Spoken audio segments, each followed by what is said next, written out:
Bonjour, je m'appelle Marianne, je suis responsable de l'eau de travaux électricité sur le programme SNE 3G, donc c'est sous-marin nucléaire lanceur d'engins 3e génération. Alors je m'appelle Adam et je suis ingénieur électricien système et équipement électrique.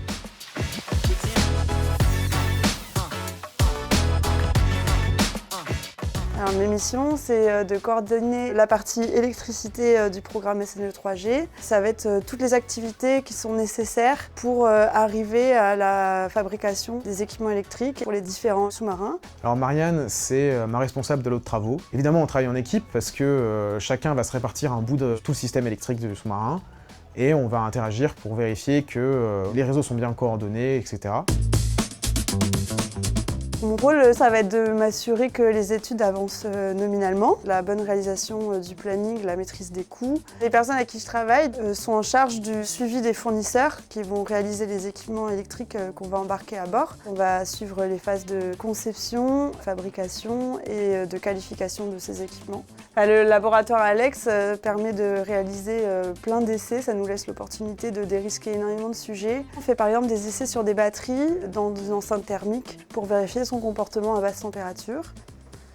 J'ai eu l'occasion d'aller un mois à bord d'un Barracuda pour faire des essais de mise en service électrique, donc avec les équipes des techniciens à Cherbourg. Et ça m'a d'ailleurs servi ensuite pour mieux appréhender les phases de fabrication et de mise en service qu'on va rencontrer sur SNE 3G. En ce moment, je m'occupe d'un réseau électrique à bord des chaufferies embarquées sur les sous-marins et sur le porte-avions. C'est un réseau électrique qui sert à nourrir différents organes de la chaufferie, notamment le contrôle-commande, donc les calculateurs, les capteurs, des moteurs, qui vont servir à contrôler en fait la chaufferie. Et je vais m'occuper de dimensionner ce réseau, s'assurer qu'il puisse bien alimenter tous les consommateurs en sécurité, donc dimensionner les protections, etc.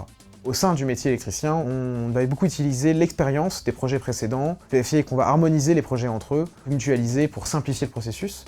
Et en plus, vu que nos réseaux ils nourrissent des pompes, ils nourrissent des calculateurs, ils nourrissent plein de parties du réacteur, et forcément on a interaction avec les mécaniciens, les électroniciens et autres métiers qui s'occupent des différentes parties du bateau.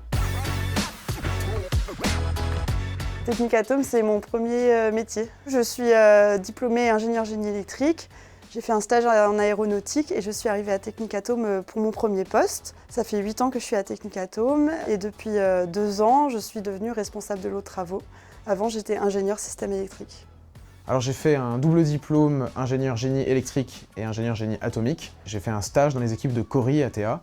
Donc c'est un autre métier, un métier d'intervention.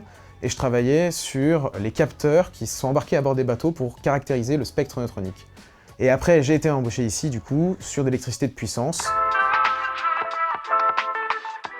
Ce qui m'intéresse dans ce métier, c'est le côté transverse du réseau électrique. Vu qu'il parcourt toute la chaufferie et qu'il va alimenter tout plein d'organes de plein de métiers différents, on est amené à être en contact avec plein de gens, plein de métiers et à découvrir plein de fonctions à bord des chaufferies embarquées sur les sous-marins.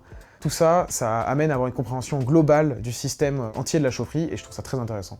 C'est mon domaine de cœur, que ce soit m'intéresser au pilotage de ces convertisseurs. Ça demande de les comprendre, ça demande de savoir de quoi ça parle, ça demande de savoir comment ça fonctionne et ça c'est un aspect technique que j'affectionne. Il y a plein de choses qui sont très intéressantes vis-à-vis de la technique. C'est super intéressant parce qu'il y a des contraintes supplémentaires avec les sous-marins. Par exemple, il y a de la discrétion acoustique, il y a des contraintes de vibration, il y a plein d'agressions à prendre en compte. Ce qui me plaît beaucoup aussi, c'est les interfaces avec les personnes. On a beaucoup d'échanges avec le projet, avec les personnes du métier et d'autres métiers. Quand je suis arrivée à Technicatom, j'ai vite vu qu'on pouvait toucher à tout, changer le métier, aller sur les sites. C'est super passionnant. T'as le profil ? Rejoins-nous!